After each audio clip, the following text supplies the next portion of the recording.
కొద్దిసేపటి క్రితం విరాట్ కోహ్లీ ఒక ట్వీట్ చేశారు. ట్వీట్ అర్థం ఏంటంటే, నువ్వు నిజంగా ఎప్పుడైతే గివప్ ఇచ్చేస్తావో అప్పుడే నువ్వు పూర్తిగా పడిపోయినట్టు అని చెప్పి ఒక ట్వీట్ చేశారు.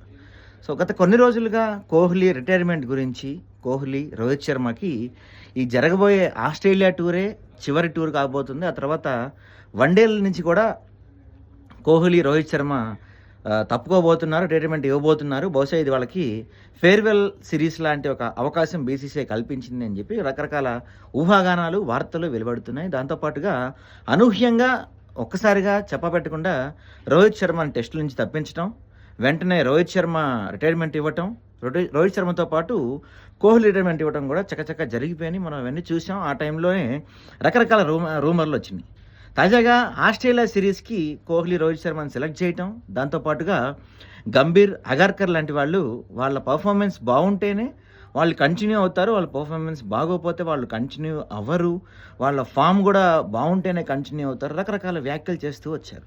సో ఈరోజు కోహ్లీ చేసిన ట్వీట్ కూడా వాళ్ళని ఉద్దేశించిందే. నువ్వు నిజంగా ఎప్పుడు పడిపోయినట్టు అంటే, నువ్వు ఎప్పుడైతే గివప్ ఇచ్చేసావో అప్పుడు నువ్వు పూర్తిగా పడిపోయినట్టు అని ఈరోజు కోహ్లీ చేసిన ట్వీట్ రోహిత్ శర్మ, కోహ్లీతో బీసీసీఐ ఆడుతున్న రాజకీయ డ్రామాలకు కావచ్చు, గంభీర్ ఏకపక్ష నిర్ణయాలకు కావచ్చు, అగార్కర్, గంభీర్, బీసీసీఐల ఏకచక్రాధిపత్యం కావచ్చు, వీటన్నిటికీ ఒక్క ట్వీట్తో సమాధానం చెప్పకనే చెప్పారు కోహ్లీ.